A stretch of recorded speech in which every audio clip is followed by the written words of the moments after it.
If y is equal to 3 to the power of x, expressed in terms of y, 3 to the power of x plus 2, and 3 to the power of 2x plus 5. Hence or otherwise solve the equation 3 to the power of 2x plus 5 minus 4 times 3 to the power of x plus 2 plus 1 is equal to 0.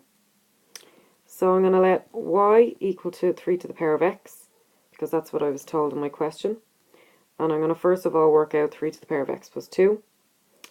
I'm going to break down 3 to the power of x plus 2 to give me 3 to the power of x multiplied by 3 to the power of 2.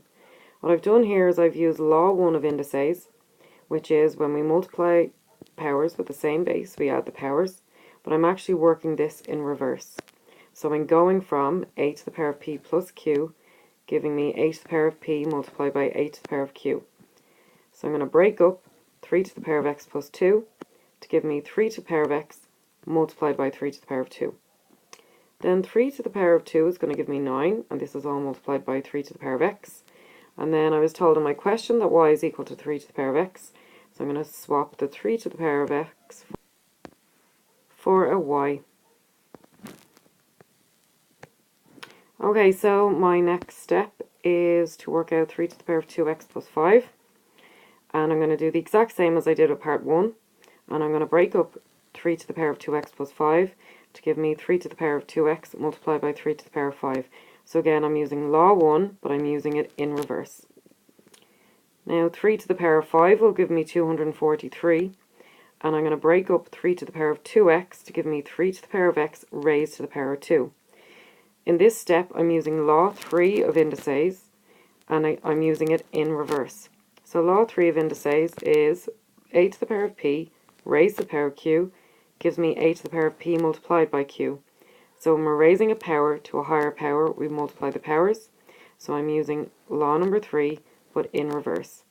So 3 to the power of 2x gives me 3 to the power of x raised to the power of 2.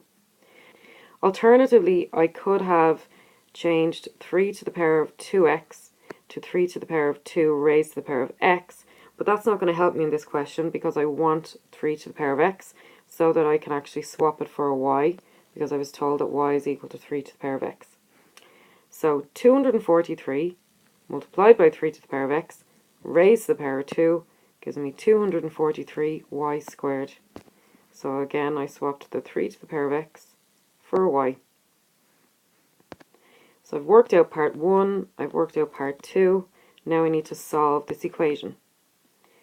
So I've already found 3 to the power of 2x plus 5 to be 243y squared. So I'm going to swap 3 to the power of 2x plus 5 for 243y squared. I'm going to bring down the minus 4, and I'm going to swap the 3 to the power of x plus 2 for 9y, because that's what I got that to equal. So 3 to the power of x plus 2 gets swapped for 9y with brackets around it. I'm going to bring down the plus 1, and I'm going to bring down the equal 0. Now I need to multiply out the minus 4 by the 9. And that gives me minus 36.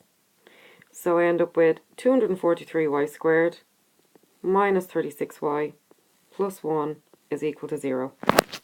I have a quadratic equation that I need to solve because I was asked to solve the equation. So what I can do is I can factorize and then solve, which is what I did do, or otherwise I can use my equation with the quadratic formula, also known as the minus b formula. But what I'm going to do is I'm going to factorize and then I'm going to solve. So I'm going to work out my factorizing.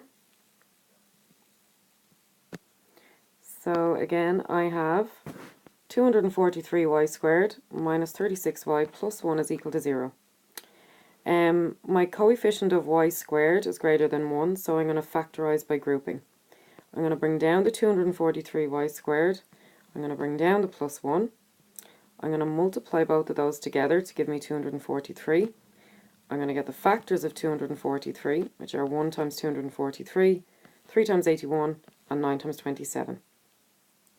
I see I have a positive sign in front of my constant, which tells me that my signs are going to be the same. And I have a minus in front of the 36y, which tells me that they'll both be minus. So I need to choose one of my factor pairs that together they will give me minus 36. I'm going to go with 9 and 27 because 9 minus 9y minus 27y gives me minus 36y. Now it doesn't matter which order I put these in. I group them together, the two on the left and the two on the right. I factorize the two on the left. My highest common factor is going to be 9y. 9 into 243y squared leaves me with 27y. 9y into minus 9y leaves me with minus 1. I'm going to factorize the two terms on the right. My highest common factor is just actually going to be plus 1. 1 into minus 27y gives me minus 27y. 1 into 1 gives me 1. Now, at this point, I like to have what's inside both my brackets to be the exact same, but they are not. This is a plus, and this is a minus. This is a minus, and this is a plus. So what I'm going to do is change all of these signs. This plus becomes a minus, this minus becomes a plus, this plus becomes a minus. Now they match up. So 27y minus 1 becomes one of my factors. I bring down the 9y, I bring down the minus 1, and I put brackets around that as well.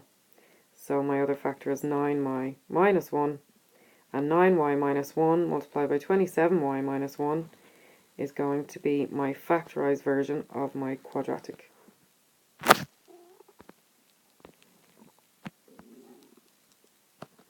Okay, so that's where the 27y minus 1 times 9y minus 1 equals 0 comes from.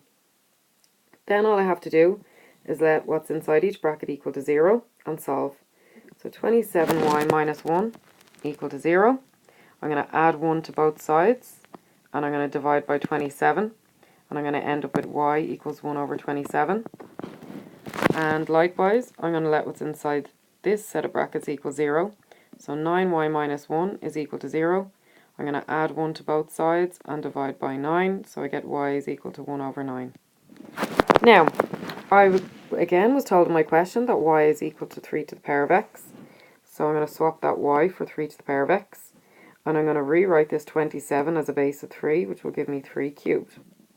Again, I swap the y for 3 to the power of x. I rewrite this 9 as a base of 3, which gives me 3 squared. I know from my fifth law of indice that if I have 8 to the power of minus p, it gives me 1 over 8 to the power of positive p. Again, I'm going to use this rule in reverse. I'm going from 1 over 8 to the power of positive p to 8 to the power of minus p. So 1 over 3 to the power of positive 3 gives me 3 to the power of minus 3. And I do the same with 1 over 3 squared. I get 3 to the power of minus 2. So I've used law 5 of indices, but in reverse. Now I can see that I have 3 to the power of x equal to 3 to the power of minus 3. I have my bases matching, so I can cancel out the bases. So I'm left with x is equal to minus 3. I notice that I can do the same on the right hand side. I have 3 to the power of x equal to 3 to the power of minus 2. The bases are matching, so I can cancel out the bases. I'm left with x is equal to minus 2.